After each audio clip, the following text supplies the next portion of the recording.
Hello guys, welcome back to our YouTube channel. তো আজকে আমরা লাইটের উপর একটি চ্যাপ্টার করব।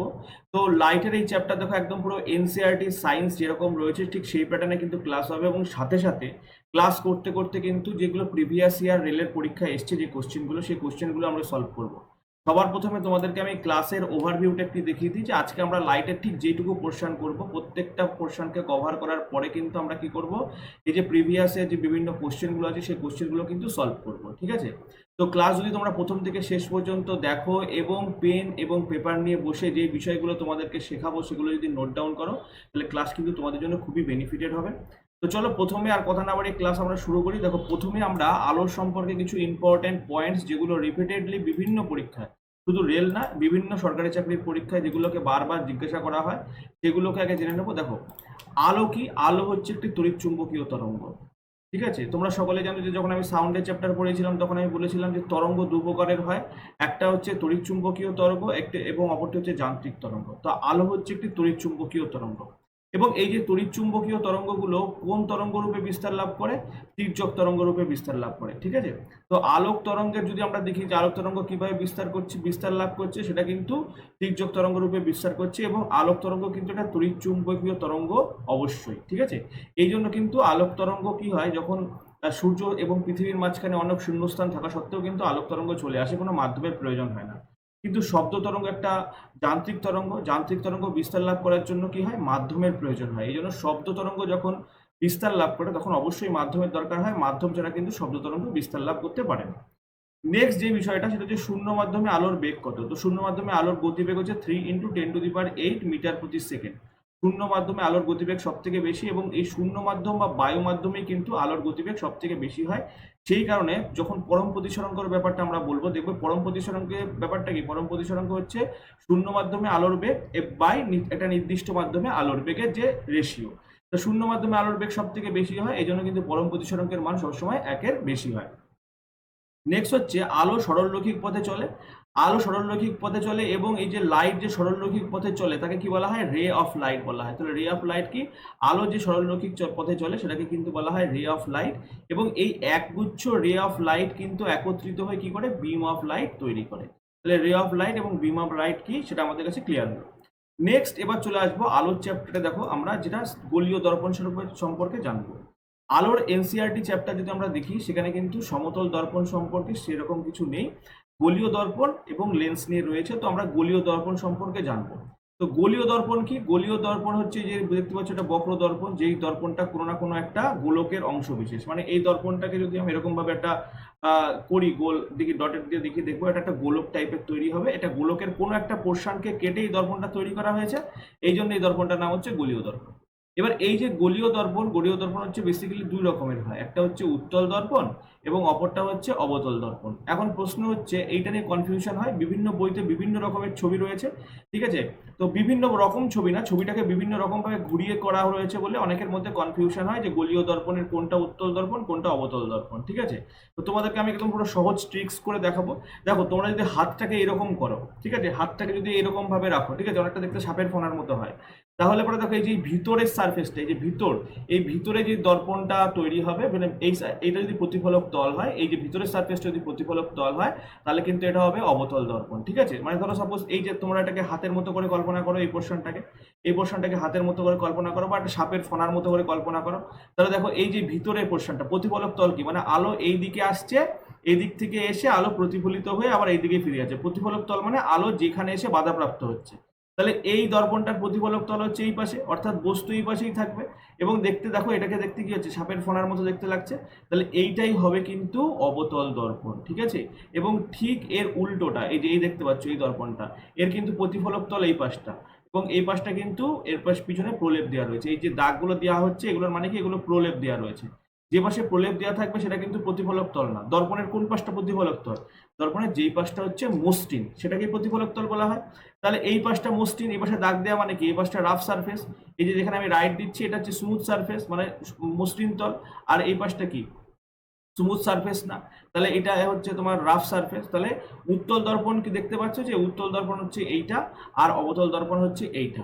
আবার তোমরা এরকম ভাবে মনে রাখতে পারো, দেখো এই যে এস এস টাইপের মনে রাখো। তাহলে এই যে যদি প্রতিফলক তল এই ভিতরের দিকে হয়, ঠিক আছে, এই যে বলেছিলাম ধরো এটাকেই মনে করো একটা সাপের ফোনার মতো মনে করো, ঠিক আছে। তাহলে এই যে ভিতরের তলটা হচ্ছে প্রতিফলক তল যদি হয়, তাহলে শুধুমাত্র এই পোর্শনটা এই যে এরকম ভাবে যে দর্পণ তৈরি হচ্ছে, এটাকে আমরা কি বলবো, এটাকে বলবো অবতল দর্পণ। আর যদি প্রতিফলক তলটা এই পাশটা হয়, ঠিক আছে, তাহলে পরে সেটাকে কি বলবো, উত্তল দর্পণ। তার মানে এই যে এটা হচ্ছে উত্তল দর্পণ আর এটা হচ্ছে অবতল দর্পণ, এটা উত্তল দর্পণ এবং এটা হচ্ছে অবতল দর্পণ। এবার উত্তল দর্পণ কাকে বলে? উত্তল দর্পণ তাকেই বলা হয় যেই দর্পণের যে প্রতিফলক তলটি বাইরের দিকে বক্র, যেই দর্পণের প্রতিফলক তলটি বাইরের দিকে বক্র। আমি এখানে লিখছি যে প্রতিফলক তলটি বাইরের দিকে বক্র। তাহলে এখানে আমরা লিখে নিয়েছি যে যে গোলীয় দর্পণের প্রতিফলক তলটি কোন দিকে বক্র, বাইরের দিকে। এটা খুব ভালোভাবে মনে রাখবে যে যে গোলীয় দর্পণের প্রতিফলক তলটি বাইরের দিকে বক্র তাকে আমরা কি বলবো, উত্তল দর্পণ বলবো, ঠিক আছে। এটা দেখতে পাচ্ছি আমরা বাইরের দিকে বক্র। আর যেই প্রতিফলক তলটি যে দর্পণের ভিতরের দিকে বক্র, কোন দিকে, ভিতরের দিকে বক্র থাকবে, মানে ভিতরের দিকে বাঁকা থাকবে, তাকে বলবো অবতল দর্পণ। তাহলে এটা ওটা উত্তল দর্পণ আর এটা হচ্ছে একটা অবতল দর্পণ। এবং এই জিনিসটা কিন্তু তুলে প্রিভিয়াস ইয়ারে কোশ্চেন এসেছিল যে যেই দর্পণের প্রতিফলক তলটি বাইরের দিকে বক্র তাকে কি বলা হয়, তাকে উত্তল দর্পণ বলা হয়। এবং যেই প্রতিফলক তল যেই দর্পণের প্রতিফলক তলটি ভিতরের দিকে বক্র তাকে কিন্তু বলা হয় অবতল দর্পণ, ঠিক আছে। এইবার চলে আসবো যে অবতল দর্পণ হোক বা উত্তল দর্পণ হোক, তার মধ্যে যে ইম্পর্টেন্ট জিনিসগুলোকে আমাদের জানা দরকার, সেগুলোর মধ্যে সবার প্রথমে যেটা আসবে সেটা হচ্ছে পোল। পোল বা মেরু বলা হয়, ঠিক আছে। পোল বা মেরু কাকে বলা হবে? ধরে নাও এই যে এটা একটা অবতল দর্পণ আমি এঁকেছি, এটা উত্তল দর্পণও হতে পারতো, আমি এখানে অবতল দর্পণ দিয়ে দেখাচ্ছি যে অবতল দর্পণে যদি এই যে এই ফালিটা যেটা আমরা দেখতে পাচ্ছি পিঙ্ক কালারে, তার একদম এই যে মিডিল পয়েন্ট, ঠিক আছে, এই পয়েন্টটাকে আমি কি বলবো, পোল বা মেরু বলবো। তো দর্পণের ক্ষেত্রে কিন্তু পোল বা মেরু আসবে, ঠিক আছে, আলোক কেন্দ্র কিন্তু লেন্সের ক্ষেত্রে আসবে, তাহলে এটাকে বলবো কি, পোল বা মেরু। এবং এই যে যদি কোনো একটা মানে বক্রতা থাকে, অর্থাৎ কোনো একটা যদি বৃত্তচাপ থাকে, তাহলে বৃত্ত কি হয়, একটা কেন্দ্রকে তৈরি করেই তো একটা বৃত্তচাপ তৈরি হয়। তাহলে এটা যদি একটা বৃত্তচাপ হয়, এই দর্পণটা যদি একটা বৃত্তচাপ হয়, তাহলে দর্পণটাকে যাকে কেন্দ্র করে গঠিত হয়েছে সেটাকে কি বলা হবে, সেটাকে বলা হবে বক্রতা কেন্দ্র। কি বলা হবে, বক্রতা কেন্দ্র, যেটাকে ইংলিশে বলা হয় সেন্টার অফ কার্ভেচার। তাহলে এটা আমরা পোল পেয়ে গেলাম। আর এই বৃত্তচাপটা আঁকার জন্য যাকে কেন্দ্র করে আমরা এই বৃত্তচাপটা ধরো এঁকেছি, সেটাকে আমরা কি বলছি, বক্রতা কেন্দ্র বা সেন্টার অফ কার্ভেচার বলছি। এবার এই যে পোল বা মেরু এবং এই বক্রতা কেন্দ্রকে যদি কোনো একটা কাল্পনিক রেখা দিয়ে আমরা যুক্ত করি, তাহলে যেই রেখাটা পাবো সেটাকে কিন্তু বলবো প্রিন্সিপাল অ্যাক্সিস বা প্রধান অক্ষ। কি বলা হবে, প্রিন্সিপাল অ্যাক্সিস বা প্রধান অক্ষ বলা হবে। তাহলে প্রিন্সিপাল অ্যাক্সিস বা প্রধান অক্ষ কি, যদি আমরা দর্পণের মেরু এবং বক্রতা কেন্দ্রকে কোনো একটা কাল্পনিক রেখা দিয়ে যুক্ত করি, তাহলে যেই রেখাটা পাবো সেটাকে বলা হবে সেটাকে বলা হবে প্রিন্সিপাল অ্যাক্সিস বা প্রধান অক্ষ। এবার এই যে বক্রতা কেন্দ্র, এই বক্রতা কেন্দ্র এবং পোলের মাঝখানে যে ডিস্টেন্স, তার অর্ধেক ডিস্টেন্সটাকে কি বলবো আমরা, আমরা বলবো ফোকাস, ঠিক আছে, কি বলবো, ফোকাস। এবং এখান থেকে একটা কোশ্চেন জেনারেট হয়, সেটা হচ্ছে বক্রতা কেন্দ্র এবং ফোকাসের মধ্যে সম্পর্ক কি। তো মনে রাখতে হবে যে বক্রতা কেন্দ্র ইজ ইকুয়াল টু 2 গুণ ফোকাস দূরত্ব, ঠিক আছে, 2 গুণ ফোকাস দূরত্ব, আচ্ছা 2 গুণ ফোকাস দূরত্ব ইজ ইকুয়াল টু বক্রতা কেন্দ্র, বা আমরা এরকম ভাবেও বলতে পারি যে ফোকাস দূরত্ব ইজ ইকুয়াল টু কি, বক্রতা কেন্দ্র বাই 2। এবার ধরো সাপোজ এখান থেকে একটা কোশ্চেন করা হলো যে কোনো একটি অবতল দর্পণ আছে, আমি তোমাদেরকে কোশ্চেনটি বলছি, দেখো। তো চলে এসছে প্রশ্ন যে একটি দর্পণের ফোকাস দূরত্ব যদি 40 সেন্টিমিটার হয়, সেই দর্পণের বক্রতা কেন্দ্রের দূরত্ব কত হবে, ঠিক আছে। তো খুবই একটা ইজি প্রবলেম, দেখো এই কোশ্চেনগুলো কিন্তু প্রিভিয়াস ইয়ারে আসছে। তো আমরা কি শিখলাম, আমরা শিখলাম কিন্তু সেন্টার অফ কার্ভেচার, আমরা শিখলাম যে সেন্টার অফ কার্ভেচার বা বক্রতা কেন্দ্র ইজ ইকুয়াল টু কি, 2 গুণ ফোকাস, ঠিক আছে, এটা আমরা জানলাম। তাহলে পরে এখানে যদি ফোকাস যদি দেওয়া থাকে 40 সেন্টিমিটার, এখানে ফোকাস দেওয়া রয়েছে 40 সেন্টিমিটার, তাহলে কি হবে, বক্রতা কেন্দ্রের দূরত্ব 2 গুণ 40, 2 গুণ 40 মানে কত, 80 সেন্টিমিটার। তো 80 সেন্টিমিটার কিন্তু কারেক্ট অ্যান্সার হবে। যে একটি দর্পণের ফোকাস দূরত্ব যদি 40 সেন্টিমিটার হয়, তাহলে বক্রতা কেন্দ্রের দূরত্ব কত হবে, 80 সেন্টিমিটার, ঠিক আছে। চলে আসবো পরের টপিকে। তো এরপরে দেখবো অ্যাপারচার বা উন্মেষ কাকে বলা হয়। তো গোলীয় দর্পণের প্রতিফলক তলের বৃত্তাকার সীমারেখার যে ব্যাস, সেই ব্যাসটাকে কিন্তু বলা হয় অ্যাপারচার বা উন্মেষ। তাহলে আমরা এখানে দেখে নিই যে এই যে একটা গোলীয় দর্পণ, সেই গোলীয় দর্পণের সাপোজ আমরা এটাকে লিখলাম এম, এটাকে লিখলাম এম ড্যাশ। তাহলে এই এম এবং এম ড্যাশের যে দূরত্ব সেটাকেই হয়ে যাবে কিন্তু উন্মেষ, ঠিক আছে। এবং এটা হচ্ছে গোলীয় দর্পণের প্রতিফলক তল, এবং এর এই যে বৃত্তাকার সীমারেখার যে ব্যাস সেটাকে কিন্তু আমরা বলবো উন্মেষ বা অ্যাপারচার, ঠিক আছে। এরপরে চলে আসবো পরবর্তী টপিক, যে একটি অবতল দর্পণের মধ্যে দিয়ে কিভাবে লাইট পাস করলে, ঠিক আছে, সেই লাইটটা কিভাবে আবার ফিরে আসবে সেটা কিন্তু আমরা দেখব। তো দেখো, একটা অবতল দর্পণ, এই অবতল দর্পণের এটা হচ্ছে প্রধান অক্ষ, এই যে প্রিন্সিপাল অ্যাক্সিস এখানে আমরা দেখতে পাচ্ছি প্রিন্সিপাল অ্যাক্সিস। এই প্রিন্সিপাল অ্যাক্সিসের সমান্তরালভাবে কোনো আলোক রশ্মি যদি দর্পণের প্রতিফলক তলে পড়ে, তাহলে প্রতিফলনের পরে ওই আলোক রশ্মি কিন্তু কোথা দিয়ে যাবে, ফোকাস দিয়ে যাবে। এটা হচ্ছে ফোকাস, এই ফোকাসের মধ্যে দিয়ে কিন্তু আলোক রশ্মি যাবে। অর্থাৎ আলোক রশ্মির গতিপথটা যদি আমরা দেখি তাহলে দেখতে পাবো এরকম ভাবে আলোক রশ্মির গতিপথটা হবে। অর্থাৎ প্রধান অক্ষের সমান্তরালে যদি কোনো আলোক রশ্মি পড়ে, তাহলে প্রতিফলনের পরে ওই আলোক রশ্মি কি হবে, ফোকাসের মধ্যে দিয়ে যাবে। ঠিক একই রকম ভাবে যদি আমরা উল্টোভাবে বলি, উল্টোভাবে বললে কিরকম হবে, যদি আলোক রশ্মি, এখানে এই ছবিটাকে আমরা একটু ঘুরিয়ে দেখাই, যে আলোক রশ্মি যদি ফোকাস দিয়ে যায়, আলোক রশ্মি যদি ফোকাস দিয়ে যায় তখন কিরকম ঘটনা ঘটবে, যে আলোক রশ্মি এরকম ফোকাসের মধ্যে দিয়ে গেল, ফোকাসের মধ্যে দিয়ে যখন যাবে তখন ওই আলোক রশ্মি কিন্তু প্রতিফলনের পরে প্রধান অক্ষের সমান্তরাল আলোক রশ্মিতে পরিণত হবে, ঠিক আছে। তাহলে ঠিক আলোক রশ্মি যখন প্রধান অক্ষের সমান্তরালে আসবে তখন প্রতিফলনের পর ফোকাস দিয়ে যাবে, কিন্তু আলোক রশ্মি যখন ফোকাসের মধ্যে দিয়ে গিয়ে দর্পণে পড়ে এবং দর্পণ থেকে যদি প্রতিফলিত হয় তখন কিন্তু সেটা প্রধান অক্ষের সমান্তরাল রশ্মি রূপে পরিণত হবে। আলোক রশ্মি যদি বক্রতা কেন্দ্রের মধ্যে দিয়ে যায় তাহলে কি হবে, আলোক রশ্মি যদি বক্রতা কেন্দ্রের মধ্যে দিয়ে যায় তাহলে পরে যে পথে যাবে ঠিক সেই পথেই ফিরে আসবে, ঠিক আছে। এবং এ প্রসঙ্গে তোমাদেরকে আমি একটা কোশ্চেন দেখাবো, যে আলোক রশ্মি যদি বক্রতা কেন্দ্রের মধ্যে দিয়ে যায় তাহলে আপতিত রশ্মির কোণ কত হবে, মানে আপতিত রশ্মি কত ডিগ্রি অ্যাঙ্গেলে আপতিত হবে, এবং প্রতিফলক তলের সাথে ওই আলোক রশ্মির কত কোণ তৈরি হবে। মানে দুটো বিষয়কে ভালো করে বুঝতে হবে।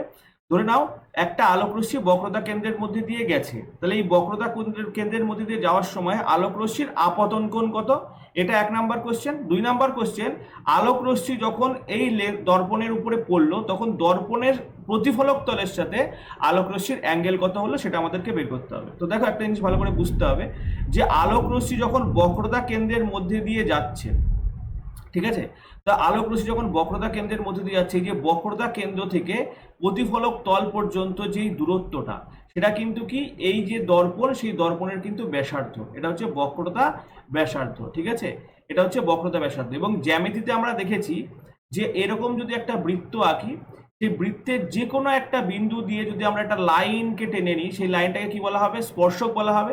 এবং এই স্পর্শকের উপরে কিন্তু যদি আমরা একটা ব্যাসার্ধকে টানি, সেই ব্যাসার্ধ কিভাবে থাকে, সেই ব্যাসার্ধটা কিন্তু লম্বভাবে থাকে। কার উপরে থাকে, স্পর্শকের উপরে থাকে, ঠিক আছে।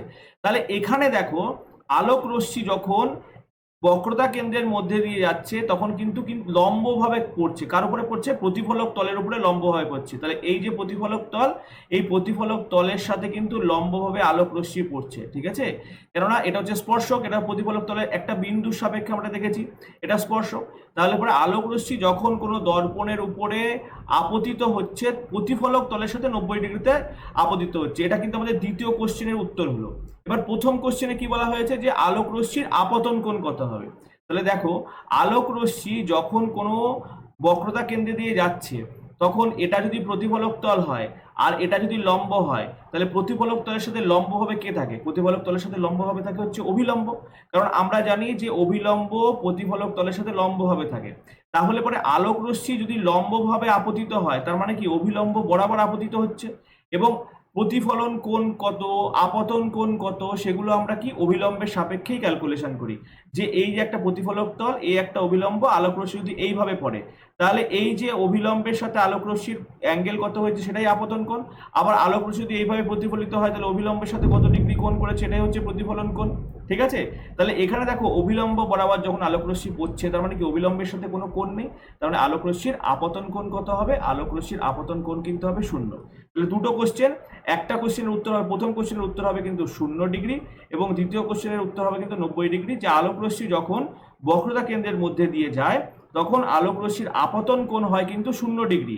এবার দ্বিতীয় কোশ্চেনে বলা হয়েছিল আলোক রশ্মি যখন বক্রতা কেন্দ্রের মধ্যে দিয়ে যাচ্ছে, তখন প্রতিফলক তলের উপরে কত ডিগ্রি অ্যাঙ্গেলে আলোক রশ্মি পড়ছে? তো প্রতিফলক তলের সাথে কিন্তু আলোক রশ্মি 90 ডিগ্রি অ্যাঙ্গেল করছে। এবং সাথে সাথে আরো একটা কোশ্চেনও তোমরা মনে রাখবে যে আলোক রশ্মি যখন বক্রতা কেন্দ্রের মধ্যে দিয়ে যায় তখন কিন্তু আলোক রশ্মি অভিলম্ব বরাবরই আপতিত হয়। নেক্সট চলে আসবো আর একটা বিষয়, যে আলোক রশ্মি যদি মেরুতে আপতিত হয় তাহলে আলোক রশ্মি কিভাবে প্রতিফলিত হবে, ঠিক আছে? তো আলোক রশ্মি যদি মেরুতে, এই হচ্ছে পোল বা মেরু, তাহলে এই পোল বা মেরুতে যদি আলোক রশ্মি আপতিত হয়, ঠিক যে অ্যাঙ্গেলে আপতিত হবে ঠিক সেই অ্যাঙ্গেলে কিন্তু আলোক রশ্মি প্রতিফলিত হবে, ঠিক আছে? আলোক রশ্মি যে অ্যাঙ্গেলে আপতিত হবে সেই অ্যাঙ্গেলেই প্রতিফলিত হবে। কারণ কি, দেখো এই যে বক্রতা কেন্দ্র, তাহলে এই বক্রতা কেন্দ্রের সাথে এই যে প্রধান অক্ষ, এই যে প্রধান অক্ষ কি পোল বা মেরুর উপরে কিভাবে থাকে? 90 ডিগ্রিতে থাকে। মনে রাখবে যে প্রিন্সিপাল অ্যাক্সিস বা প্রধান অক্ষ কিন্তু মেরুর উপরে কিভাবে থাকে? 90 ডিগ্রিতে থাকে। এবং এটা হচ্ছে বক্রতা কেন্দ্র, তাহলে বক্রতা কেন্দ্র থেকে এই পর্যন্ত দূরত্বটাকে কি বলবো? বক্রতা ব্যাসার্ধ। ঠিক একই রকম ভাবে তাহলে আলোক রশ্মি একটা জিনিস দেখো, এই যে আপতিত হলো তার মানে অভিলম্বের সাথে যে অ্যাঙ্গেলটা করলো সেই অ্যাঙ্গেলটা কি? আপতন কোণ। তাহলে যেহেতু এটা একটা মসৃণ তল, তাহলে আপতন কোণ যা হবে তাহলে প্রতিফলন কোণও তাই হবে। এই জন্য আলোক রশ্মি যখন পোল বা মেরু বরাবর আপতিত হয় তখন কিন্তু প্রতিফলন হওয়ার পরে আলোক রশ্মি যেই কোণে আপতিত হয়েছিল ঠিক সেই কোণেই আলোক রশ্মির কিন্তু প্রতিফলন হবে, ঠিক আছে? তো এই হচ্ছে একটা অবতল দর্পণে যে আলোক রশ্মি পড়লে কিভাবে কখন প্রতিফলিত হয়। তো আমি ব্যাপারটা আরেকবার রিপিটেশন করছি যে আলোক রশ্মি যদি প্রধান অক্ষের সমান্তরালে পড়ে তাহলে কিন্তু প্রতিফলনের পর ফোকাস দিয়ে যাবে, যদি ফোকাস দিয়ে যায় তাহলে প্রতিফলনের পর কিন্তু প্রধান অক্ষের সমান্তরাল হবে। আলোক রশ্মি যদি বক্রতা কেন্দ্রের মধ্যে দিয়ে যায় তাহলে পরে কিন্তু যে পথে যাবে ঠিক সে পথেই ফিরবে, মানে এই যে বক্রতা কেন্দ্র দিয়ে গেলে পরে কি হচ্ছে? যে পথে যাচ্ছে ঠিক সে পথেই ফিরে আসছে। এবং বক্রতা কেন্দ্র দিয়ে যাওয়ার মানে কি? আলোক রশ্মির অভিলম্ব বরাবর আপতিত হয়, এই জন্য আলোক রশ্মির আপতন কোণ কত হয়? 0 ডিগ্রি হয়। এবং প্রতিফলক তলের সাথে কিন্তু 90 ডিগ্রি হয়। আলোক রশ্মি মেরুর উপরে যদি আপতিত হয় তাহলে যত ডিগ্রি কোণে আপতিত হবে ঠিক তত ডিগ্রি কোণে কিন্তু তার প্রতিফলন হবে। তাহলে এই বিষয়গুলো কিন্তু জানতে হবে, কিন্তু কেননা এখান থেকে কিন্তু প্রিভিয়াস ইয়ার যদি আমরা দেখি প্রচুর কোশ্চেন জিজ্ঞাসা করা হচ্ছে, ঠিক আছে? এরপর উত্তল দর্পণে আলোক রশ্মি কিভাবে আপতিত হলে তার প্রতিফলন ঠিক কিভাবে হবে সেটা আমরা দেখে নেব। তো উত্তল দর্পণে আলোক রশ্মি যদি প্রধান অক্ষের সমান্তরালভাবে আপতিত হয় তাহলে পরে প্রতিফলনের পরে আলোক রশ্মিটা ঠিক এমনভাবে প্রতিফলিত হবে যেটা মনে হবে যে আলোক রশ্মিটা ফোকাস দিয়ে আসছে। এখানে দেখতে পাচ্ছ আলোক রশ্মি উত্তল দর্পণে প্রধান অক্ষের সমান্তরালভাবে আপতিত হচ্ছে। আপতিত হওয়ার পরে যখন যে দর্পণ থেকে প্রতিফলিত হচ্ছে, উত্তল দর্পণ থেকে যখন আলোক রশ্মি প্রতিফলিত হচ্ছে তখন দেখো এই যে প্রতিফলক, এই যে এই পোর্শনটা যদি আমরা এক্সটেন্ড করি দেখে মনে হবে কি যে আলোক রশ্মিটা ফোকাস থেকে আসছে। ঠিক উল্টো ভাবে যদি ফোকাসকে কেন্দ্র করে, ঠিক আছে, ফোকাসের দিক বরাবর যদি কোনো আলোক রশ্মি পড়ে তাহলে প্রতিফলনের পরে কিন্তু ওই আলোক রশ্মিটা প্রধান অক্ষের সমান্তরালভাবে রশ্মিরূপে পরিণত হবে। অর্থাৎ যদি উত্তল দর্পণে ফোকাসগামী কোনো আলোক রশ্মি দর্পণের উপরে পড়ে, দর্পণ থেকে প্রতিফলনের পরে ওই রশ্মিটা কিন্তু কি হবে? প্রধান অক্ষের সমান্তরাল রশ্মিতে পরিণত হবে। অপরভাবে যদি উত্তল দর্পণে বক্রতা কেন্দ্রগামী কোনো আলোক রশ্মি, বক্রতা কেন্দ্র দিক বরাবর যদি কোনো আলোক রশ্মি দর্পণে আপতিত হয় তাহলে দর্পণ থেকে প্রতিফলনের পরে কিন্তু আলোক রশ্মির দিকের পরিবর্তন করে, মানে যেদিক থেকে এসেছিল আলোক রশ্মি ঠিক সেদিকেই চলে যায়। তাহলে উত্তল দর্পণে যদি বক্রতা কেন্দ্রগামী কোনো আলোক রশ্মি দর্পণ থেকে প্রতিফলিত হয় তাহলে আলোক রশ্মি প্রতিফলনের পরে আলোক রশ্মি যেদিক থেকে এসেছিল সেদিকেই ফিরে যাবে। এবং উত্তল দর্পণে যদি পোল বা মেরুতে কোনো আলোক রশ্মি পড়ে তাহলে যেই কোণে আলোক রশ্মি পড়বে ঠিক সেই কোণে কিন্তু আলোক রশ্মির প্রতিফলন হবে, অর্থাৎ আপতন কোণ যা হবে প্রতিফলন কোণও কিন্তু তাই হবে। অবস্থান দর্পণের সামনে বস্তুর বিভিন্ন অবস্থানের জন্য তার কোথায় প্রতিবিম্ব তৈরি হবে? দর্পণের সামনে প্রতিবিম্ব তৈরি হবে না দর্পণের পিছনে প্রতিবিম্ব তৈরি হবে, এবং প্রতিবিম্ব কি রকমের হবে সেটা কিন্তু আমরা জেনে নেব। যে বস্তুর অবস্থানের জন্য প্রতিবিম্ব কোথায় তৈরি হবে। তো দেখো বস্তু যদি অসীমে থাকে, দেখো এটা তোমাদেরকে আমি বলবো যে একদম একদম ইজি ওয়েতে তোমাদের শেখাবো, তোমাদের কিন্তু মুখস্থ হয়ে যাবে, ঠিক আছে? কতগুলো জিনিস খালি মনে রাখতে হবে। মনে রাখবে যে অসীমে যদি থাকে বস্তু তাহলে কিন্তু এই প্রতিবিম্ব কোথায় তৈরি হবে? ফোকাসে তৈরি হবে। ঠিক এর উল্টোটাই কিন্তু আমরা দেখতে পাবো এইখানে, যদি বস্তু ফোকাসে থাকে তাহলে কোথায় প্রতিবিম্ব তৈরি হবে? অসীমে তৈরি হবে। দেখো দুটো কেস হয়ে গেল, যদি বস্তু অসীমে থাকে তাহলে ফোকাসে, যদি বস্তু ফোকাসে থাকে তাহলে অসীমে তৈরি হবে কিন্তু প্রতিবিম্ব।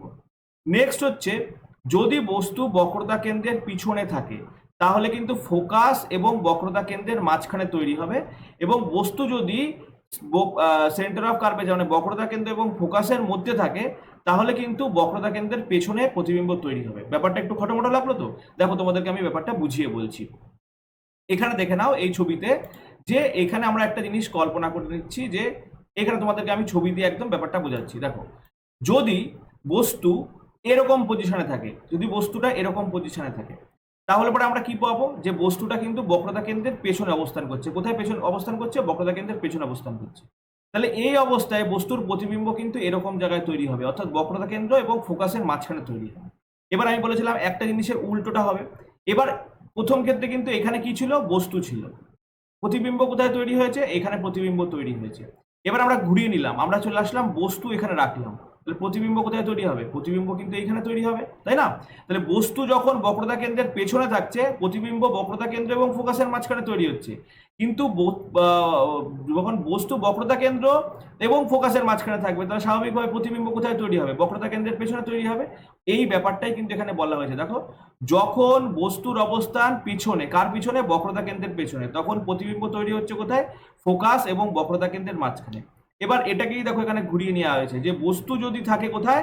বক্রতা কেন্দ্র এবং ফোকাসের মাঝখানে, তাহলে প্রতিবিম্ব কোথায় তৈরি হবে? প্রতিবিম্ব তৈরি হবে হচ্ছে বক্রতা কেন্দ্রের পেছনে, এই যে দেখো, ঠিক আছে, ক্রসে। ক্লিয়ার?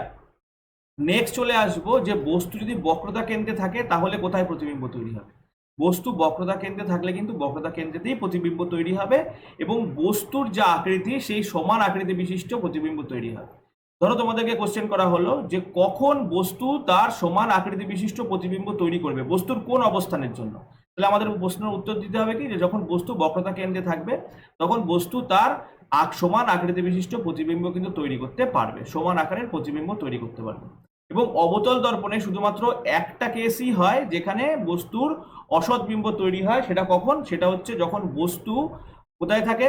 বস্তুর অবস্থান থাকে কিন্তু পোল এবং ফোকাসের মাঝখানে, অর্থাৎ বস্তু যখন হচ্ছে ফোকাসের সামনে থাকবে, ঠিক এরকম পজিশনে থাকবে।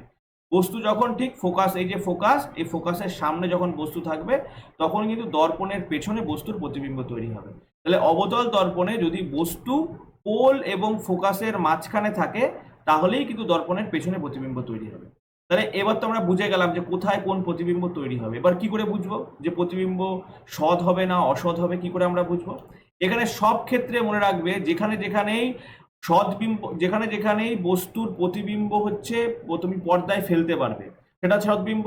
এবং মনে রাখবে এখানে শুধুমাত্র এই 6 নাম্বার কেসটি ছাড়া সব ক্ষেত্রেই কিন্তু বস্তুর সৎবিম্ব তৈরি হবে, প্রত্যেকটা ক্ষেত্রে। যখন দর্পণের পিছনে প্রতিবিম্ব তৈরি হচ্ছে, তার মানেই প্রতিবিম্ব কি হচ্ছে? অসৎবিম্ব তৈরি হচ্ছে। তাহলে শুধুমাত্র এখানেই কিন্তু এই যে 6 নাম্বার কেসটাই কিন্তু কি, দর্পণের পিছনে প্রতিবিম্ব তৈরি হচ্ছে, তার মানে এটাই হচ্ছে অসৎ, বাদ বাকি সব সৎ। তাহলে এখানে দেখো শুধুমাত্র এটাই হচ্ছে অসৎ বিম্ব, বাদ বাকি সৎ বিম্ব। ঠিক আছে, সব কটা দেখো সৎ বিম্ব। এবার আমরা সমশিষ্য না অবশিষ্ট কি করে বুঝবো? একটা জিনিস মনে রাখতে হবে, যখনই সৎবিম্ব তৈরি হবে তখনই কিন্তু অবশিষ্ট অর্থাৎ উল্টো ইমেজ তৈরি হবে, এবং যখনই অসৎবিম্ব তৈরি হবে তখনই কিন্তু সমশিষ্য বা সোজা ইমেজ তৈরি হবে। ঠিক আছে, তাহলে এখানে জিনিস দেখে নাও, যে যখনই প্রতিবিম্বের যখনই হচ্ছে তোমার এখানে 1 থেকে 5 নাম্বার কেস অবধি সব জায়গায় কি হচ্ছে? সৎবিম্ব তৈরি হচ্ছে। দেখো সব জায়গায় সৎবিম্ব তৈরি হয়েছে। তো সৎবিম্ব তৈরি হওয়ার জন্য কিন্তু অবশিষ্য প্রতিবিম্ব তৈরি হয়েছে, সব অবশিষ্য প্রতিবিম্ব তৈরি হয়েছে। এখানে কিন্তু অবশিষ্য রয়েছে, কিন্তু এটা হবে সমশিষ্য। ঠিক আছে, এটা কি হবে? সমশিষ্য। এটা তোমাদেরকে কারেকশন করে নিতে হবে, যে বস্তুর যখনই সৎবিম্ব তৈরি হবে তখনই কিন্তু অবশিষ্য অর্থাৎ উল্টো ইমেজ তৈরি হবে, যখনই অসৎ বিম্ব তৈরি হবে তখনই কিন্তু সমশিষ্য বা সোজা ইমেজ তৈরি হবে। ঠিক আছে, আর প্রতিবিম্বের আকার, এবার চলে আসবো আমরা প্রতিবিম্বের আকার, প্রতিবিম্বের আকৃতি কিরকম হবে। মনে রাখবে, যখন বস্তুর ফোকাসে ইমেজ তৈরি হবে তখন শার্প ইমেজ বা অতি খর্বাকার ইমেজ তৈরি হবে। ঠিক আছে, বস্তু যদি যখন অসীমে থাকছে, বস্তুর ফোকাসে বস্তুর ইমেজ তৈরি হবে অতি খর্বাকার ইমেজ তৈরি হবে। ঠিক আছে, ঠিক একই রকম ভাবে উল্টো ভাবে যদি বস্তু ফোকাসে থাকে তাহলে অসীমে ইমেজ তৈরি হচ্ছে, তাহলে অসীমে ইমেজ তৈরি হওয়া মানে কি? বিবর্ধিত ইমেজ তৈরি হবে। ঠিক আছে, বস্তু যখন ফোকাসে থাকবে তখন অতি বিবর্ধিত ইমেজ তৈরি হবে কিন্তু অসীমে। নেক্সট হচ্ছে, বস্তু যদি সেন্টার অফ কার্ভেচারের পিছনে থাকে, তাহলে সেন্টার অফ কার্ভেচার মানে বক্রতা কেন্দ্রের পেছনে থাকে, তাহলে পরে যে ইমেজটা তৈরি হবে বস্তু, সেটা হচ্ছে খর্বাকার। খর্বাকার মানে বিন্দু আকারের থেকে একটু বড়, খর্বাকার ইমেজ তৈরি হবে।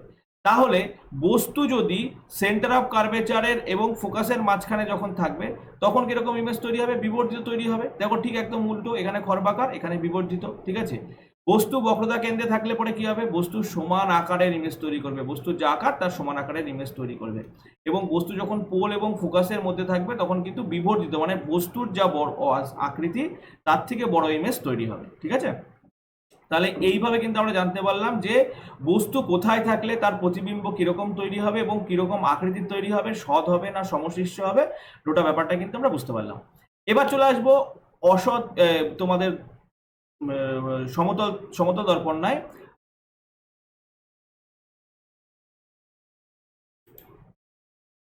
উত্তল দর্পণ। উত্তল দর্পণের জন্য বস্তুর কোন অবস্থানের জন্য কিরকম প্রতিবিম্ব তৈরি হবে। উত্তল দর্পণে দেখো, বস্তু যদি অসীমে থাকে বস্তুর প্রতিবিম্ব কিন্তু ফোকাসেই তৈরি হবে। তাহলে অসীমে তৈরি লেন্স দর্পণ যাই হোক না কেন অসীমে থাকলেই ফোকাসে তৈরি হবে। তাহলে অসীমে রয়েছে, কোথায় তৈরি হচ্ছে দর্পণের প্রতিবিম্ব? ফোকাসে তৈরি হয়েছে। এবং একটা জিনিস মনে রাখতে হবে যে উত্তল দর্পণে সবসময় কিন্তু অসৎ বিম্ব তৈরি হয়। তোমাদের পরীক্ষায় কোশ্চেন আসতে পারে যে কোন দর্পণে বা কোন কোন দর্পণে সবসময় অসৎ বিম্ব তৈরি হয়।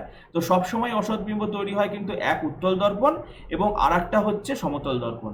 এই দর্পণে কিন্তু সবসময় সকল সময়ের জন্যই কিন্তু অসৎ বিম্ব তৈরি হয়। এবার দেখো, বস্তু ফোকাসে যদি বস্তু অসীমে থাকে তাহলে প্রতিবিম্ব কোথায় তৈরি হচ্ছে? বস্তু অসীমে থাকলে প্রতিবিম্ব ফোকাসে তৈরি হচ্ছে এবং দর্পণের পেছনে কিন্তু প্রতিবিম্ব তৈরি হচ্ছে।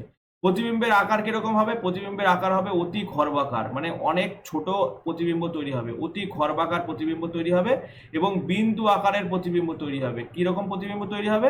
বিন্দু আকারের প্রতিবিম্ব তৈরি হবে, ঠিক আছে? কারণ আমরা বলেছি যে অসীমে থাকলে বিন্দু আকৃতির প্রতিবিম্ব তৈরি হয় এবং সৎ এবং সমশিষ্ট। দেখো তোমাদেরকে বলেছিলাম যখনই প্রতিবিম্ব হবে তোমার অসৎ তখনই কিন্তু হবে সমশিষ্ট অর্থাৎ সোজা।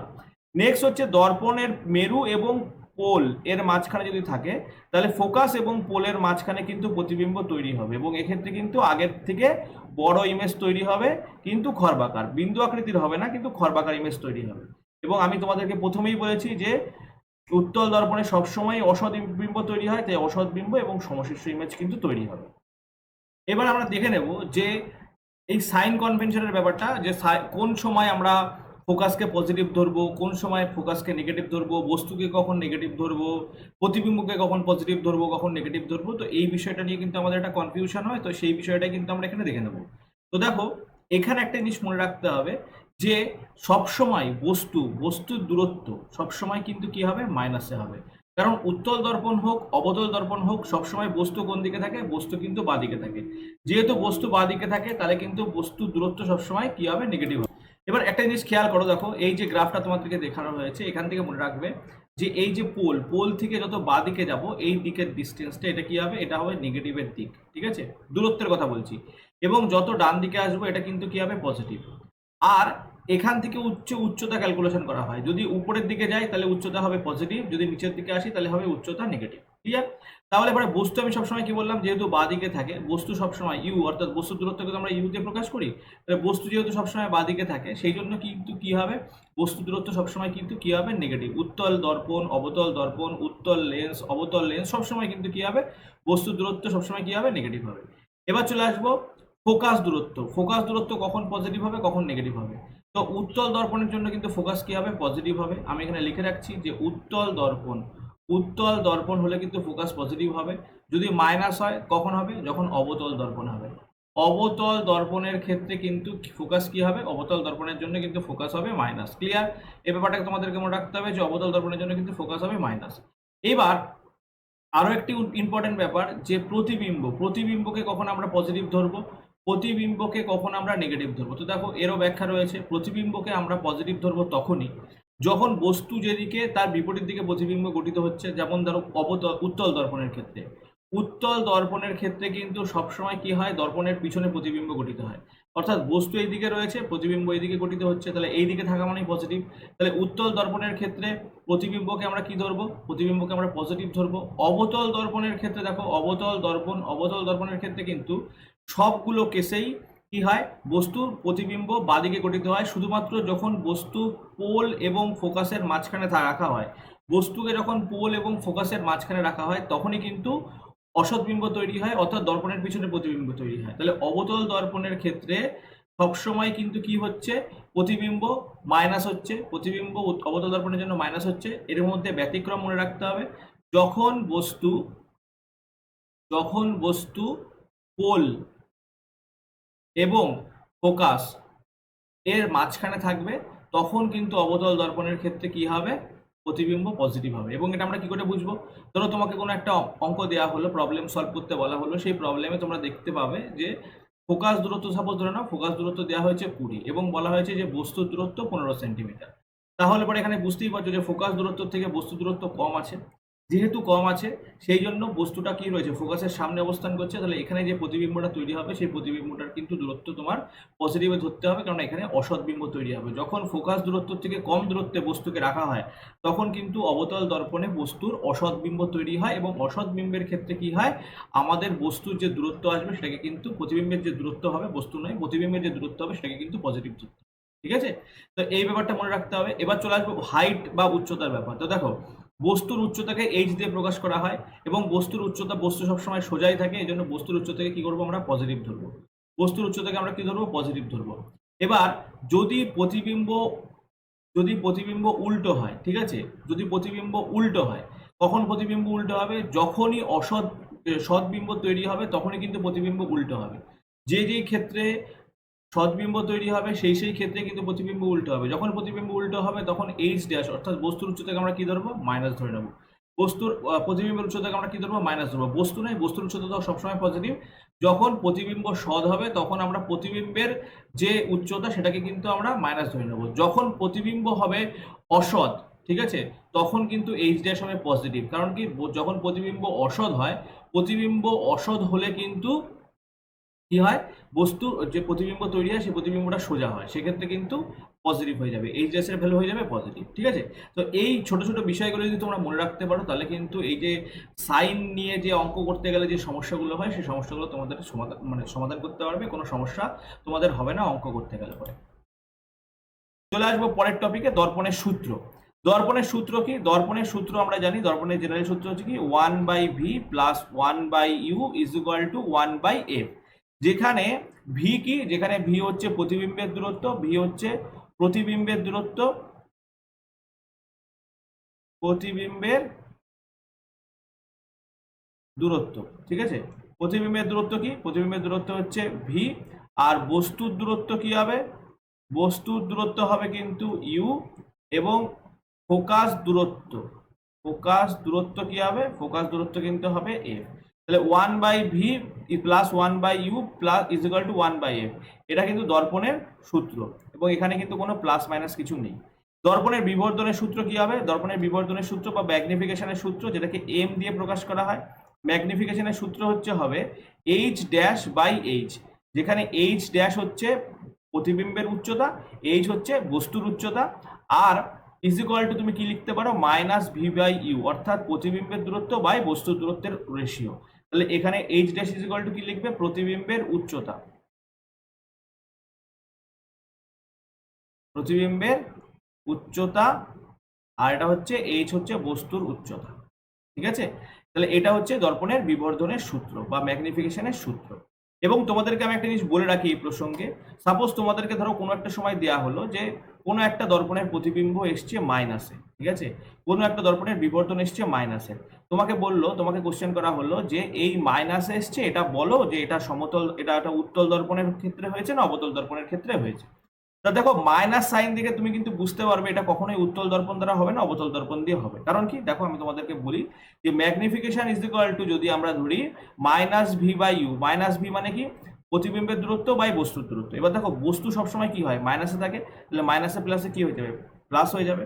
এবং উত্তল দর্পণে আমি তোমাদেরকে কি বললাম, উত্তল দর্পণে প্রতিবিম্ব সবসময় প্লাস হয়, তাহলে প্লাসে প্লাসে প্লাসই থাকবে, তাহলে উত্তল দর্পণের কিন্তু ম্যাগনিফিকেশন সবসময় প্লাসে আসবে। কিন্তু অবতল দর্পণের কিন্তু ম্যাগনিফিকেশন মাইনাসেও আসতে পারে, প্লাসেও আসতে পারে। তাহলে এই মাইনাস সাইন দেখে আমরা বুঝবো কি ম্যাগনিফিকেশন কিসে হয়েছে, মানে এটা কোন দর্পণের ম্যাগনিফিকেশন, এটা কিন্তু একটা অবতল দর্পণের ম্যাগনিফিকেশন। নেক্সট চলে আসবো কিছু প্রিভিয়াস ইয়ার কোশ্চেন আমরা সলভ করব। কোন ধরনের ছবি পর্দায় পাওয়া যায়, দেখো পর্দায় পাওয়া যায় মানে পর্দায় ফেলা যায় মানে সৎবিম্ব। যেই প্রতিবিম্বকে পর্দায় ফেলা যায় যেতে পারে সেটাকে কি বলা হয়, সেটাকে বলা হয় সৎবিম্ব। তাহলে পরে সৎবিম্ব, এখানে যে অপশনগুলো দেখে নেবো কি কি বলা হয়েছে। তো দেখো এখানে যে অপশনগুলো দিয়েছে সেই অপশনগুলো কিন্তু আমরা ভালোভাবে দেখি, পর্দায় ফেলা যায় মানে সেটাই সৎবিম্ব। তাহলে এখানে হচ্ছে অসৎ যেগুলো আছে সেগুলোকে বাদ দিত, ঠিক আছে, তাহলে এটা হবে না, এটাও হবে না। এটা সৎ এবং বিবর্ধিত এটাও হতে পারে, সৎ এবং হ্রাসপ্রাপ্ত এটাও হতে পারে। তাহলে এ এবং বি কোন অপশানে আছে? এ এবং বি অপশান বিতে, সিতে আছে। যে সিতে দেখো বোথ এ অ্যান্ড বি, তাহলে এটাই কারেক্ট অ্যান্সার হবে। যে এই কোন প্রতিবিম্বকে পর্দায় ফেলা যায়? প্রতিবিম্বকে পর্দায় ফেলা যায় যেগুলো সৎবিম্ব, অসৎবিম্বকে কিন্তু কখনোই পর্দায় ফেলা যায় না। এবং এটা কোথায় এসেছিল? RRB গ্রুপ ডি 2022-এ কিন্তু এই কোশ্চেনটা জিজ্ঞাসা করা হয়েছিল। নেক্সট হচ্ছে, দেখে নেব পরের কোশ্চেন। বলা হয় যে যদি আলোর রশ্মির অবতল দর্পণের বক্রতা কেন্দ্রের মধ্যে দিয়ে যায়, আলোক রশ্মি কোথা দিয়ে যাচ্ছে? সেন্টার অফ কার্ভেচার বা বক্রতা কেন্দ্রের মধ্যে দিয়ে। তাহলে আপতিত রশ্মি এবং প্রতিফলিত রশ্মির মধ্যে কোণ কত হবে? তো দেখো, বক্রতা কেন্দ্রে দিয়ে যাওয়া মানে আলোক রশ্মি অভিলম্ব বরাবর যাওয়া, তাহলে আপতন কোণ এবং প্রতিফলন কোণ কত হবে? শূন্যই হবে, কারণ অভিলম্বের সাথেই তো আমরা আপতন কোণ বা প্রতিফলন কোণকে গণনা করি, যেটা তোমাদেরকে আমি আগে বুঝিয়েছি ক্লাসে। তাহলে পরে এখানে অভিলম্ব বরাবর যাচ্ছে, তার মানে কি অভিলম্বের সাথে 0 ডিগ্রি অ্যাঙ্গেল করছে। তাহলে যদি আলোক রশ্মি অবতল দর্পণের বক্রতা কেন্দ্রের মধ্যে দিয়ে যায়, তাহলে পরে আপতন কোণ এবং প্রতিফলন কোণ কিন্তু হবে 0 ডিগ্রি। ঠিক আছে, নেক্সট চলে আসবো, একটি গোলাকার দর্পণের মেরু এবং বক্রতা কেন্দ্রের মধ্যবর্তী দূরত্ব ড্যাশের ফোকাল দৈর্ঘ্যের পরিপ্রেক্ষিতে সমান। ঠিক আছে, তা দেখো, একটি গোলীয় দর্পণের মেরু এবং বক্রতা কেন্দ্রের মধ্যবর্তী দূরত্ব, মেরু এবং বক্রতা কেন্দ্রের মধ্যবর্তী দূরত্বকে কি বলা হয়? এখানে এই যে বক্রতা কেন্দ্রের মেরু এবং বক্রতা কেন্দ্রের দূরত্ব হলো, তাহলে এবার মেরু এবং বক্রতা কেন্দ্রের দূরত্ব কি হবে? 2 গুণ ফোকাসের সমান হবে। ঠিক আছে, মেরু এবং বক্রতা কেন্দ্রের দূরত্ব কিন্তু কি হবে? ফোকাল দৈর্ঘ্যের সাপেক্ষে যদি এটা গণনা করি, তাহলে পরে 2 গুণ ফোকাস দৈর্ঘ্য হবে, যেটা অপশন ডি হবে। এবং এটাও কিন্তু একটা প্রিভিয়াস ইয়ার কোশ্চেন তোমরা দেখতে পাচ্ছ। নেক্সট চলে আসবে, আলোক রশ্মি যদি দুটি মাধ্যমের বিভেদ তলের উপরে অভিলম্ব বরাবর আপতিত হয়। তাহলে দেখো, অভিলম্ব বরাবর যদি আপতিত হয়, তাহলে এখানে প্রতিফলিত রশ্মির মধ্যে, এখানে বলেছে আপতিত রশ্মি এবং প্রতিফলিত রশ্মির মধ্যে অ্যাঙ্গেল কত? তাহলে আপতিত রশ্মি এবং প্রতিফলিত রশ্মির মধ্যে অ্যাঙ্গেল 0 ডিগ্রি হবে, কারণ অভিলম্ব বরাবর যখন আলোক রশ্মি পড়ে তখন অভিলম্ব বরাবরই ফিরে যায়। তাহলে আপতিত রশ্মি এবং প্রতিফলিত রশ্মির মধ্যে অ্যাঙ্গেল কত ডিগ্রি হবে? 0 ডিগ্রি হবে। নেক্সট বলেছে, একটি গোলাকার দর্পণ দ্বারা উৎপাদিত বিবর্ধন -0.5। তাহলে দেখো, এখানে দর্পণ দ্বারা গঠিত চিত্রটি হবে কিরকম? তাহলে বিবর্ধন যদি -0.5 হয়, তাহলে দর্পণের যারা যে প্রতিবিম্ব তৈরি হচ্ছে সেটা কিরকম টাইপের হবে? তাহলে এখানে যে বিবর্ধনটা হয়েছে সেই বিবর্ধনটা কি হচ্ছে? মাইনাস হয়েছে, -0.5। ঠিক আছে, তো দেখো -0.5 দেখে আমরা বুঝতে পারি, দেখো পয়েন্টে আসা মানে কিন্তু বস্তুর যে আকৃতি তার থেকে কি হয়েছে? প্রতিবিম্বের আকৃতি কম হয়েছে। যদি বিবর্ধন 1-এর বেশি হতো, তাহলে মানে বুঝতে হতো যে এখানে কি হচ্ছে? বিবর্ধিত ইমেজ তৈরি হয়েছে।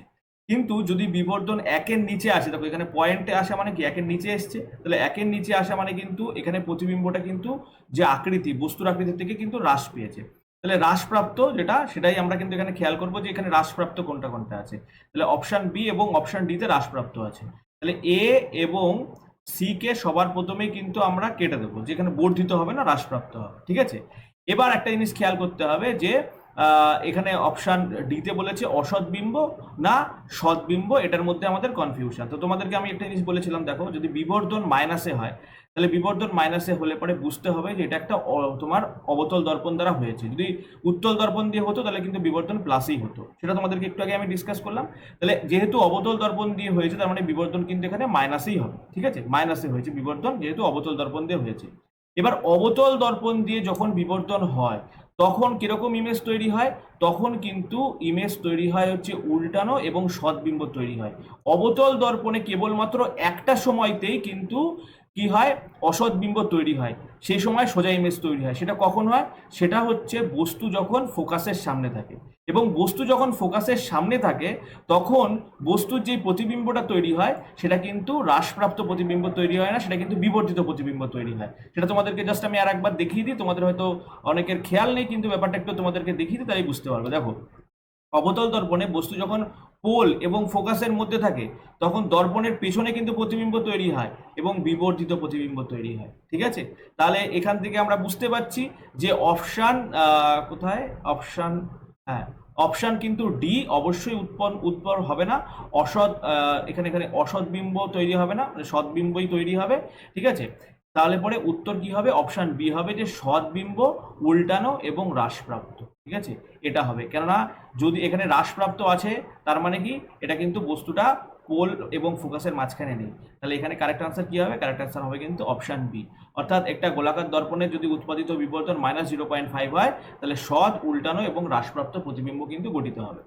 নেক্সট চলে আসবো, এটা খুব ইম্পর্টেন্ট একটা question. A B C D 4টে বিন্দু দেওয়া হয়েছে, একটা অবতল দর্পণের উপরে 4টে বিন্দু রয়েছে। এবং তাদের দূরত্ব যথাক্রমে S1, S2, S3 এবং S4। এই যে ধরে নাও সাপোজ এখান থেকে দূরত্ব S1, এটা হচ্ছে S2, এটা হচ্ছে S3, এটা হচ্ছে S4। ঠিক আছে, তাহলে পরে এর মধ্যে কোন অপশনটা কারেক্ট? তো দেখো, এটা যদি একটা কেন্দ্র হয় আর এটা যদি বৃত্তচাপ হয়, তাহলে কেন্দ্র থেকে সমস্ত দূরত্বগুলোই কি এক একটা ব্যাসার্ধ, সমস্ত দূরত্বই ব্যাসার্ধ।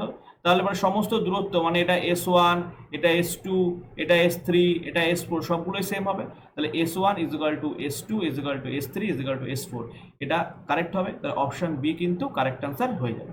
নেক্সট চলে আসবো, বলেছে প্রধান অক্ষের ও কোন স্থানে একটি অবতল দর্পণের একটি বস্তুর অত্যন্ত হ্রাসপ্রাপ্ত সৎ এবং একটি উল্টানো চিত্র তৈরি হয়। তা দেখো, প্রধান অক্ষের উপরে বস্তু যখন ফোকাসে থাকে তখনই না সব থেকে ক্ষুদ্র ইমেজ তৈরি হয়। তাহলে প্রধান অক্ষের উপরে যখন বস্তুর ফোকাসে বস্তুর ইমেজ তৈরি হয় তখন সব থেকে হ্রাসপ্রাপ্ত এবং ক্ষুদ্র ইমেজ কিন্তু তৈরি হবে। ঠিক আছে, তো দর্পণের এই পোর্শন পর্যন্ত এই ক্লাসে থাকবে। পরের ক্লাসে কিন্তু আমরা লেন্স নিয়ে আলোচনা করব, হিউম্যান আই কালারফুল ওয়ার্ল্ড নিয়ে আলোচনা করব। তো ভিডিও যদি ভালো লেগে থাকে তাহলে অবশ্যই লাইক শেয়ার কমেন্ট করো এবং আমার টেলিগ্রাম চ্যানেলে জয়েন হয়ে যাও।